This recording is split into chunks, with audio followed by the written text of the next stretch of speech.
The route is marked on the map connects marked on the map connects Olympia and Colyphyr with a black line. I don't see a black line, but I think that probably is Colyphyr and that probably is Olympia. But the city was quite big. At least my guess. It is straight and steadfast, just like the commander himself, determined to catch and slay his enemy Haphzamira, Baphomet's daughter, at all cost. On the other hand, if those are the destinations, how do you draw a straight line? I mean, I can draw a straight line, but I can't... Ah, it's an airship. I should just stop talking. Oh well. The commander's crew looks impressive and menacing, a gang of hardened skywolves and experienced acronauts handpicked by Nocticula. Even the ship itself has the predatory silhouette of a military craft, not to mention a stockpile of supplies and a formidable arsenal. The voyage is only just underway, but the commander and his crew are already facing the first challenge. Having spotted the lone ship, a flock of harpies rises from the coastal rocks. Armed with hooked talons and carnivorous grins, they rush upward, squawking.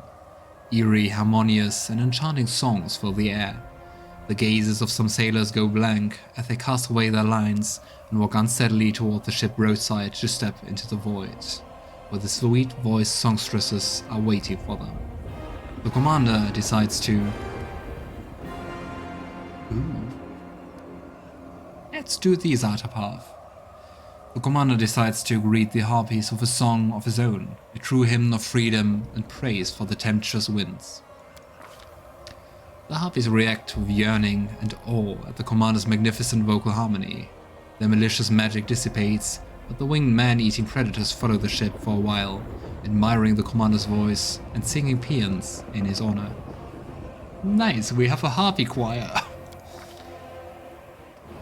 Many cultures consider malice and belligerence to be contagious diseases. In the Abyss, one particular place transmits her scrolls in the air, like a noxious miasma. This place is Mara Island, and the ship is flying right over it. Why are we doing that? Discord-sowing whispers fill the thoughts of every crew member. Sailors suddenly begin casting hostile glances at each other, while muted but merciless brawls break out here and there with almost zero provocation. Such is the aura of Mara Island, the heart of malice and disorder, a cauldron of the affliction known as strife.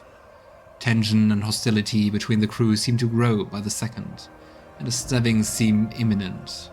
For no apparent reason at all, a bloody and violent fight breaks out below deck, in the blink of an eye, then ends just as quickly. The hearts of the victors fill with horror as they gaze at the sight of the comrades' lifeless bodies at their feet. The commander, who was just passing by, barely avoids a pointless death at the hand of a cleaver-brandishing sailor. Had the blade swung a few inches closer, it would have buried itself in its heart. Having reaped her bloody harvest from the ship, Mara mercifully releases it from her grasp. Why didn't we consider that in the route planning, especially if we have a seasoned captain? You accepted Nocticula's help and used the services of the captain she provided to travel to the Isle of Colyphyr. The choice of the captain and the ship may have a profound effect on the course of the journey. I thought it would be a good one. Infuriated, the captain of Nocticula's ship draws his weapon and personally executes the combatants who dared to wound a guest entrusted to him by the Lady in Shadow. With a trembling voice, he assures the commander that the transgression will never be repeated. I hope so. A hurricane of enormous proportions rages toward the ship, threatening to crush the boat like an eggshell. A whirlwind rips a gaping rips a gaping sailor. Why am I doing that? A whirlwind rips a gaping sailor from the tackle and tears him apart in mid-air. The winds catch the ship and draw it into a deadly dance. The lamented embrace lasts for hours, days, or maybe months. Within the stormy darkness and the chaos of crashing, salty waves, mere moments seem like an eternity. A It feels as if the wild winds have subdued even time itself, twisting it into a bizarre spiral. The commander can barely make out the dark shape of the island called Elir below, offering a chance that the ship might seek refuge here, but what dangers might await the vessel on land? Would it be smarter to make a valiant attempt to drive the ship through the raging elements? The commander... Both sounds like a bad idea, but I think landing on Elir sounds slightly better than being torn apart by winds. The commander orders the landing on Elir. Fleeing from the storm that threats the skies like a hawk ripping into partridge, the ship descends into the dense undergrowth of Elir. Will this decision lead to salvation or damnation? Only time will tell. I also wonder why the captain is not telling us anything. Like, isn't he supposed to know? Also, to be a bit nitpicky, I want to say, well, those are straight lines, but it's not one straight line.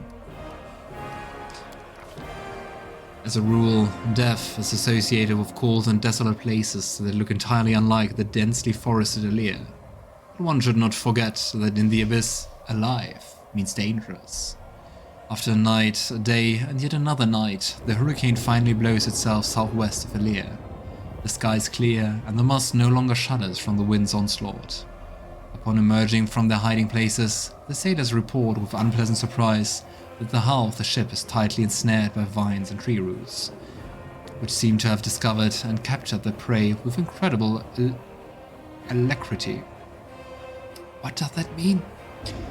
A quick head count reveals that several sailors have gone missing while standing watch on deck. Most probably, they fell prey to near-sentient predatory plants that have made Elir notorious. The commander spurs on the sailors, ordering them to draw their axes. A fierce battle rages around the ship. On one side, predatory plants unleash volleys of thorns, waves of suffocating pollen, and grasping vines eager to drag anyone not nimble enough into the thicket. On the other side, screaming soldiers. I just want to say soldiers, I'm sorry. Screaming sailors chop mercilessly at the entangling vines and bark-armored branches. The ship is surrounded by a mess of chopped plants, and the sailors eagerly cut the hard roots binding the vessel to the soil. They work skillfully and ruthlessly, and before long, the vessel rises into the air again, carrying away the commander and his depleted crew, drenched in blood and plant sap. The whole journey seems so much more bloody than our whole visit in Alushinyrra. Okay, on the other hand, we killed lots of demons. It seems way bloodier for us. The outbreak of an epidemic in the close quarters of an airship is a calamity that can easily turn any vessel into a flying mortuary, grimly cruising in the airstreams. Unsurprisingly, the crew is horrified when they notice the first signs of disease spreading on board. In the morning, many sailors find themselves unable to rise to their feet. The afflicted are wrecked by a merciless fever. Several of those most weakened by the journey have already stopped breathing. Neither spells nor mundane cures seem to help. The commander. Interesting, there are both options for Angel Path and Lich Path. Angel Path would to entrust his fate to the hand of the narrator. Didn't he flee? Maybe that's different for an angel. And the Lich Path would be refuses to release the souls of the fallen and instead force them to continue serving aboard the ship. So Lich Path seems like necromancy above all. Kind of fitting. The commander throws a wild drinking party to boost morale. Seems like a Logan thing to do, and I think Sila would also approve. Having tempted the crew with a drinking party, the commander accidentally discovers a miracle cure.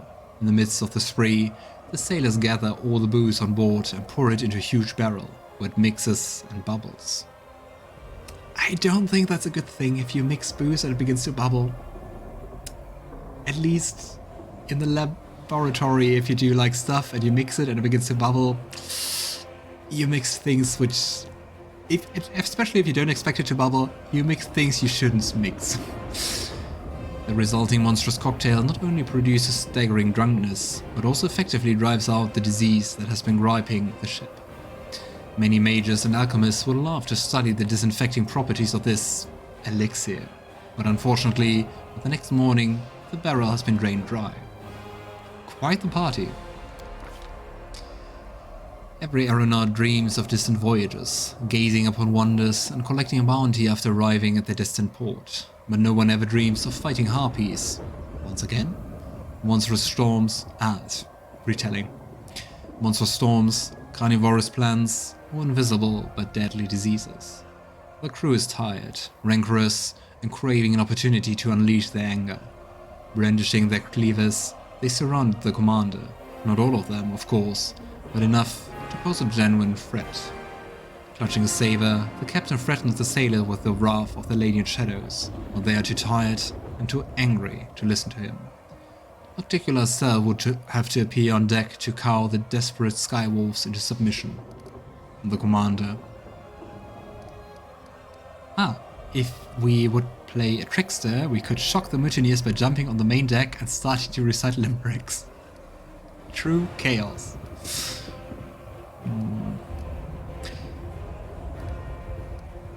The good option would be to surrender into the hands of the angry sailors. It sounds like stupid good. The commander tries to calm the mutineers with words. Cause that's what we can do. Succumbing to the commander's charms, the sailors lower their blades as their anger fades away. Their dazed eyes reveal their confusion, what drew them into the bloody affair in the first place. Colyphyr is in sight. However, this is not the end of the expedition, not for the commander. After all, journeys end in a safe port where the fortunate survivors may heal their wounds, quench their thirst, and drink away their loot. Colyphyr promises nothing of the sort. It is all grim rocks, gloomy caves, and the horrible creatures lurking within. One such creature notices the ship and takes flight. The beast is an umbral dragon, its scarlet eyes sparkling rapaciously, its jaws opening hungrily. The airship seems a convenient snack for this monster. With the demon mythic path, we could utter a fierce battle cry that promises imminent death to his enemies.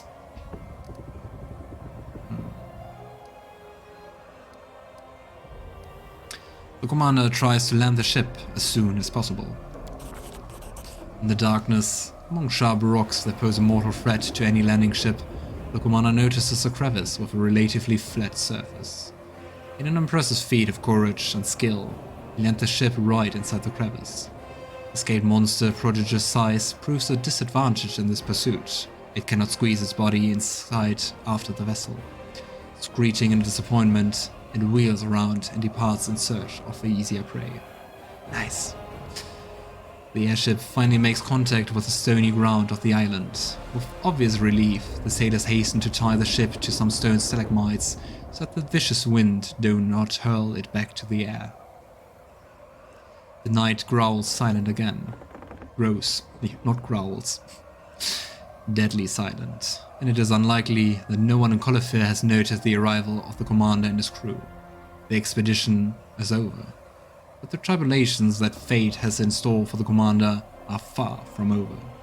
Somewhere among these rocks is Baphomet's daughter, and she is gathering an army that will soon try to conquer Golarion. Off we go. More adventures.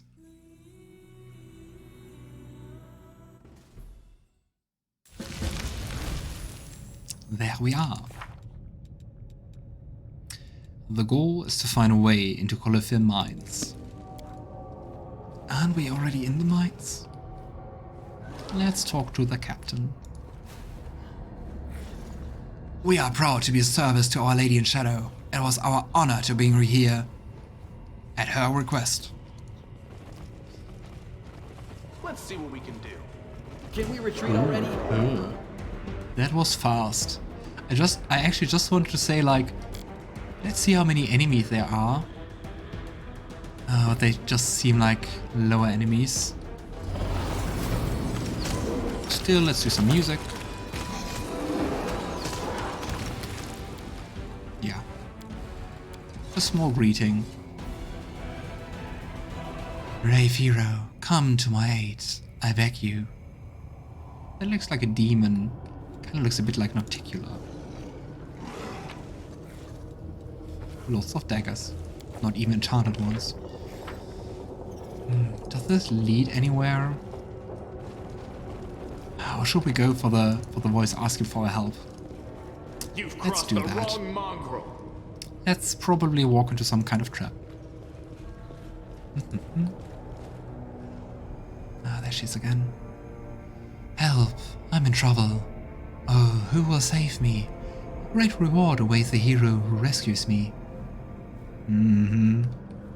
Definitely not a trap. Ew. I just wanted to say it's so nice that they're waiting, but well, here we go. Are you strong? Nah. Nice. Here we go. Very measly loot, but we will take it. Yeah. Like a swamp. Lots of bones around, and it seems like bubbling poison or acid. The Foulsome Queen. Ah, you're a charming one. Covered in mud or something.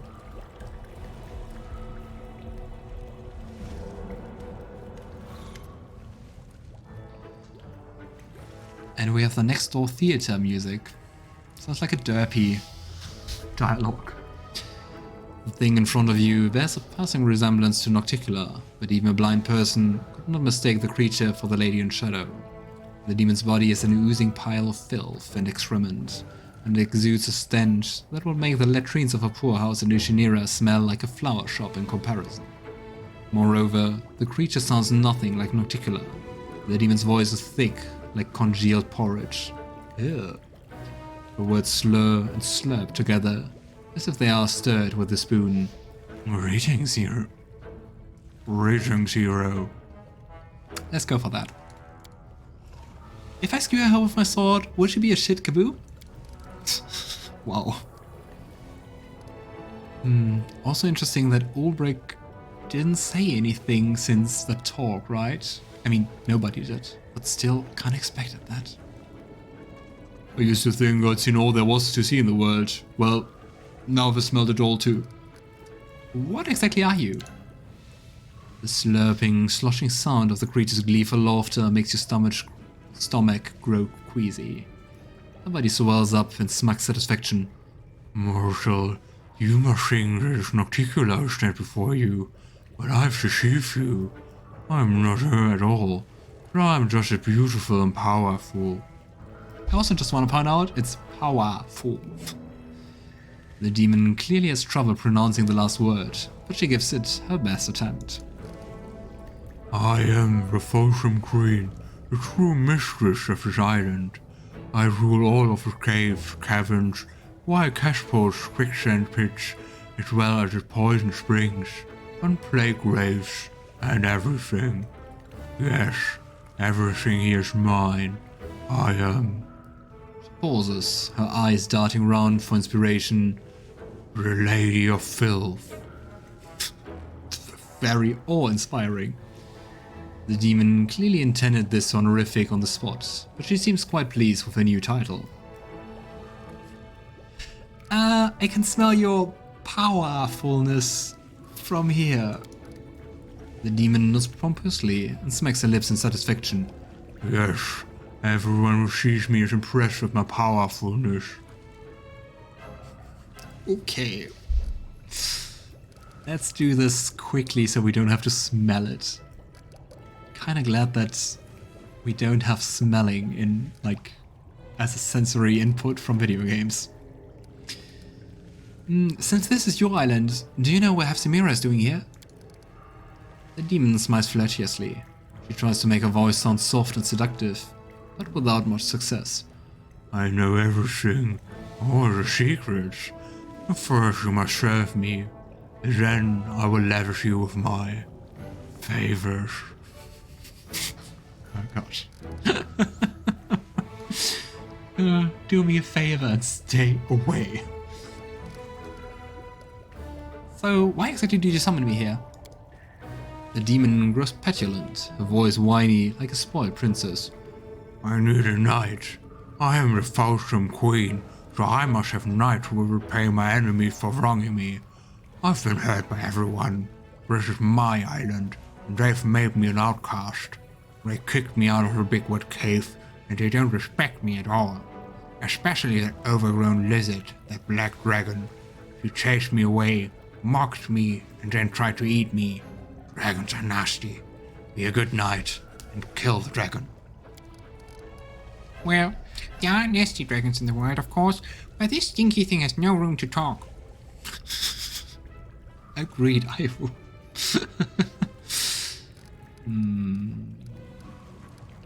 But who wants to eat that? Anyway. And where do I find this dragon? The evil lizard lives nearby, in a big cave with a hole at the top. The rain falls into the hole. It's a good cave, dark and wet, and it used to be very quiet. But then the fat lizard came and kicked me out of there, because she wouldn't fit into other caves. Why does she need such a good cave? She's always out hunting, she flies over the island all the time, and the cave just stands here empty. If the dragon's always hunting, how am I supposed to, well, catch her in the cave? Foulsome Queen stares at you for a long time in dumbfounded silence. Finally, with the air of someone imparting great wisdom, she says smugly, if the dragon isn't in her lair, we have to summon her. Wow. Dragons love their treasure, everyone knows that. If you touch the treasure, the dragon will hurry back on the brink of an eye to protect her property. But the things scattered around the cave, the bright stick with a bird on top, the sparkly dress, round coins, and even the pretty little crown. The demon's voice grows wistful, and there's a faraway look in her eyes. Oh. They are all just silly rocks that have been wrapped in illusions, and the real treasure looks like boring rocks. Look closely, and you see that I'm right. I know this, because I snuck in there and wanted to see, because my gaze pierced through the silly spell. Aha. I mean, why do I want to even help her? So, why should I kill your enemies? Creature tries to look seductive, but merely succeeds in striking an awkward pose. Sounds like me flirting in real life. Damn it. There's a purr in her voice as she gurgles, because I asked you to? Wasn't that enough of a reason? Not really. On the other hand, it could be shiny trinkets, could be nice. But why should we help her? I mean, taking the quest doesn't harm. Very well, I'll deal with this monster. The demon's voice is soft and flirtatious. I see that you are brave. Kill the monster and I will reward you terribly generously. Okay, I have to go. The Foulsome Queen tries to look regal and impressive, but without much success. She dismisses you with an awkward wave of her hand, disturbing the swarm of flies that hovers over her loathsome form. They scatter in all directions with a low buzzing sound. Here, let's leave.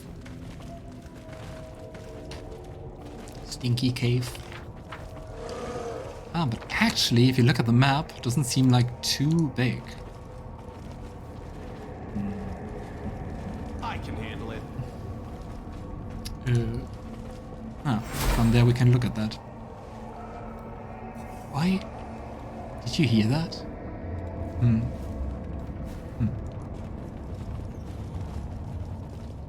I wonder, why does that happen?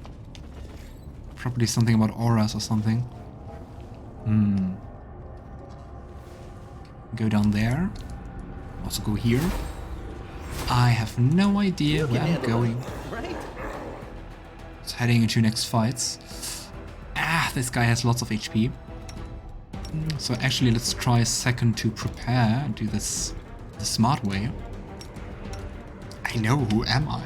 I will resist. You attack, you cast... hold monster DC 19. Yeah. That's kind of odd about the spells, that it seems like lots of the DCs... I mean, I could cast hold monster on one of the Barbaros. And why would I? And same for this, difficulty class 18. Let's cast haste. And you rush. Did you see that? Performance is lacking. You are And we go stabbing, shooting, and what the heck was that? Is this a mock fight? Whoa. It's really insane how bloody this game sometimes is. And enemies just burst into blood. Oh well, happens. My will is resolute.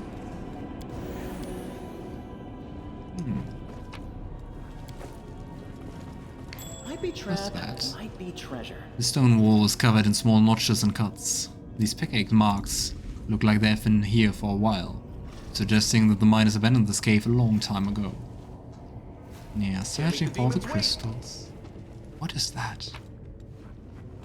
Yay, coal!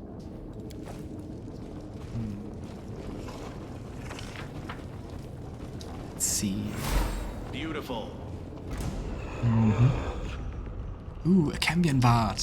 Let's become friends. Prepare yourself. Fortunately, he's hostile. Disappear. Desna, guide my hand. Bye, Cambion Bard. Make every strike count. Yeah. Your performance is lacking. You are lacking. Nice. Ooh, Cultus was a huge demon actually. But why disguise yourself like that? Let's see what we can do. Okay. See if we can find something more. Get another eye Oh, shot I got on one this. of those living crystals. Fall! Stop screeching. Stab you or zap you? Why not both? Nice. Miners cut this crystalline vein open and Don't picked it mind clean. me. Yeah, I mean, makes sense that they already mined most of the crystals around here. Here we go.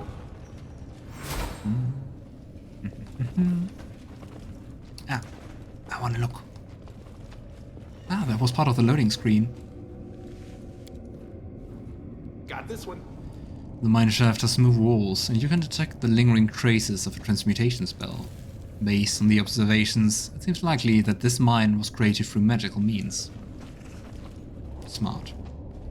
Ah, with that I can descend, I guess.